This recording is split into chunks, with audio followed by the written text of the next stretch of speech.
আসসালামু আলাইকুম। আজকে আপনাদেরকে দেখাবো বটবুটি দিয়ে মলা শুটকি দিয়ে একটা ভর্তা। এখানে আমি বটবুটি আর কাঁচামরিচগুলো ধুয়ে সিদ্ধ করে নেব। এখানে আমি পেঁয়াজ, রসুন, মলা শুটকিগুলা এক এক করে ভেজে নেব। এখানে আমি পেঁয়াজ আর রসুনটা ভালো করে একটু ভেজে নিচ্ছি। তারপর আমি মলা শুটকিগুলো ভেজে নেব। মলা শুটকিগুলো ভেজে নেওয়ার পরে এই যে আমার সবগুলো আইটেম এখানে আমি এক এক করে ফার্স্টে শুটকিগুলো বেটে নিলাম।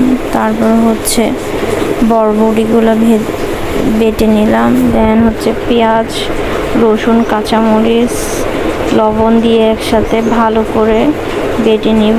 সামান্য একটু ধনিয়া পাতা দিয়ে হয়ে গেল আমার মজাদার বটবুটি মলা শুটকির ভর্তা। ধন্যবাদ সবাই।